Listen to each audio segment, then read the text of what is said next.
आप जानते हैं चातुर्मास के समय भगवान विष्णु क्यों योग निद्रा में चले जाते हैं और ना ही इस दौरान कोई मांगलिक कार्य होते हैं।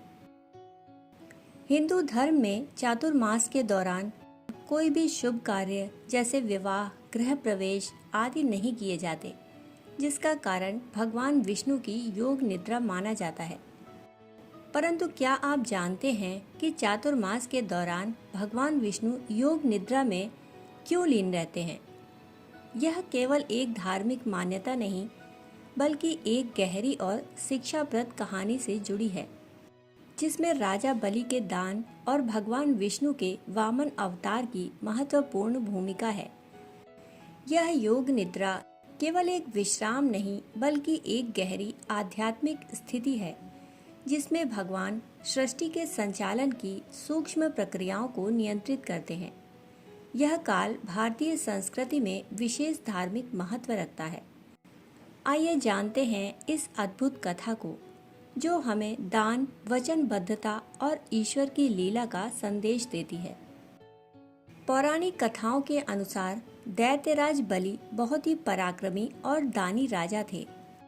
उन्होंने अपने तप और पराक्रम से तीनों लोकों पर अधिकार प्राप्त कर लिया, देवताओं को युद्ध में पराजित कर दिया था और स्वर्ग को अपने कब्जे में ले लिया था। स्वर्ग पर उनका शासन देवताओं को चिंतित कर रहा था। बलि की वजह से सभी देवता बहुत दुखी थे। दुखी देवता अपनी माता अदिति के पास पहुंचे और अपनी समस्या बताई। इसके बाद माता अदिति ने पति कश्यप ऋषि के कहने पर एक व्रत किया, जिसके शुभ फल से भगवान विष्णु ने वामन देव के रूप में जन्म लिया।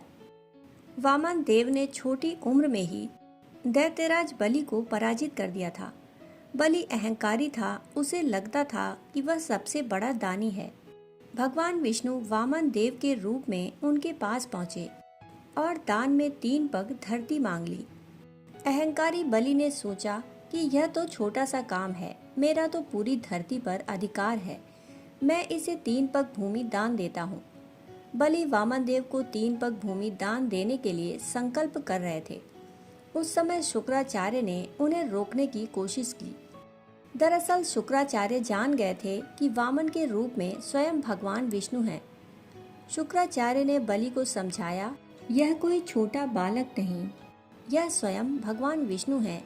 यह तुम्हें ठगने आए हैं, तुम इन्हें दान मत दो।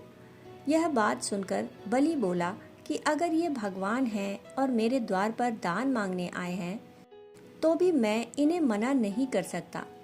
ऐसा कहकर बलि ने हाथ में जल का कमंडल लिया तो शुक्राचार्य छोटा रूप धारण कर कमंडल की डंडी में जाकर बैठ गए, ताकि कमंडल से पानी ही बाहर न निकले और राजा बलि संकल्प न ले सके। वामन देव शुक्राचार्य की योजना समझ गए। उन्होंने तुरंत ही एक पतली लकड़ी ली और कमंडल की डंडी में डाल दी, जिससे अंदर बैठे शुक्राचार्य की एक आंख फूट गई और वे तुरंत ही कमंडल से बाहर आ गए। इसके बाद राजा बलि ने वामन देव को 3 पग भूमि दान देने का संकल्प लिया। राजा के संकल्प लेने के बाद वामन देव ने अपना आकार बढ़ाकर एक पग में पृथ्वी और दूसरे पग में स्वर्ग को नाप लिया। इसके बाद उन्होंने राजा से कहा कि अब मैं तीसरा पग कहाँ रखूं? यह सुनकर राजा बलि ने अपनी प्रतिज्ञा का पालन करते हुए बिना किसी संकोच के अपना सिर आगे कर दिया और कहा, हे प्रभु, आप तीसरा पग मेरे सिर पर रखें। भगवान वामन ने तीसरा पग राजा बलि के सिर पर रखा और उन्हें पाताल लोक भेज दिया। राजा बलि के इस समर्पण और दानवीरता से भगवान विष्णु अत्यंत प्रसन्न हुए। उन्होंने राजा बलि को वरदान दिया कि वे उनके साथ पाताल लोक में निवास करेंगे और उसे पाताल लोक का राजा बना दिया। इसी वचनबद्धता के कारण भगवान विष्णु हर वर्ष चातुर्मास आषाढ़ शुक्ल एकादशी से कार्तिक शुक्ल एकादशी तक पाताल लोक में राजा बलि के यहाँ निवास करते हैं और योग निद्रा में लीन रहते हैं। इस अवधि को देवशयनी एकादशी से देव उठनी एकादशी तक मनाया जाता है। यह योग निद्रा केवल एक विश्राम नहीं, बल्कि एक गहरी आध्यात्मिक स्थिति है, जिसमें भगवान सृष्टि के संचालन की सूक्ष्म प्रक्रियाओं को नियंत्रित करते हैं। यह काल भारतीय संस्कृति में विशेष धार्मिक महत्व रखता है। इस दौरान कोई भी शुभ कार्य जैसे विवाह, गृह प्रवेश आदि नहीं किए जाते, क्योंकि माना जाता है कि भगवान विष्णु के शयन करने से इन कार्यों में उनकी कृपा प्राप्त नहीं होती। इन 4 महीनों के दौरान भगवान विष्णु पाताल लोक में निवास करते हैं, जबकि भगवान शिव सृष्टि का संचालन करते हैं। यह समय विशेष रूप से भगवान शिव की पूजा के लिए महत्वपूर्ण माना जाता है और यह अवधि धार्मिक कार्यों के लिए अत्यंत फलदायी मानी जाती है। एक और पौराणिक कथा के अनुसार भगवान राम का भी सीधा संबंध चातुर्मास से है। भगवान राम ने अपने वनवास के दौरान एक चातुर्मास रायसेन जिले में बिताया था, जहां वे एक चट्टान के नीचे ठहरे थे। ऐसा कहा जाता है कि अपने 14 वर्षीय वनवास के दौरान श्री राम विदिशा के बेतवा तट पर पहुंचे थे और वहां से उन्होंने बेतवा नदी को पार करने का प्रयास किया। इसी प्रयास के दौरान वो चलते चलते रायसेन जिले के पगनेश्वर बेतवा तट पर पहुंचे और फिर यहीं से उन्होंने पैदल बेतवा नदी को पार किया। तभी से बेतवा नदी के इस तट को पगनेश्वर तट के नाम से जाना जाता है।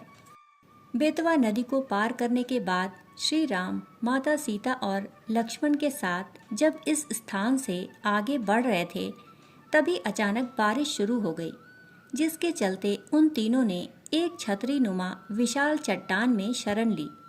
ऐसा कहा जाता है कि यह स्थान उन्हें अपने वनवास के लिए इतना अनुकूल लगा कि उन तीनों ने यहाँ एक चातुर्मास बिताने का फैसला किया। इस विशाल छतरी नुमा चट्टान को तभी से राम छज्जा के नाम से जाना जाने लगा। राम छज्जा पहाड़ी से कुछ ही दूरी पर एक और पहाड़ी है, जिसके आगे एक छोटा सा कुंड बना हुआ है। इस कुंड को सीता तलाई के नाम से जाना जाता है। ऐसा कहा जाता है कि माता सीता इसी तालाब में स्नान करने आया करती थी। यही कारण है कि इस छोटे से ताल को आज भी सीता ताल के नाम से जाना जाता है। पुरातत्वविदों का कहना है कि चातुर्मास के दौरान श्री राम जिस तालाब में स्नान के लिए जाते थे, वह भी अब तक यहाँ मौजूद है। राम छज्जा से 2 किलोमीटर की दूरी पर स्थित इस तालाब को रामताल के नाम से पहचाना जाता है। भगवान राम के 4 माह के प्रवास के दौरान वो जहाँ गए, उन स्थानों को अब भी उन्हीं के नामों से पहचाना जाता है। चातुर्मास का यह समय आत्म सुधार, आध्यात्मिक विकास और भक्ति में लीन होने के लिए उत्तम माना जाता है। कहानी सुनने के लिए आप सभी का बहुत बहुत आभार। फिर मिलते हैं ऐसी ही पौराणिक कहानी के साथ। तब तक के लिए धन्यवाद।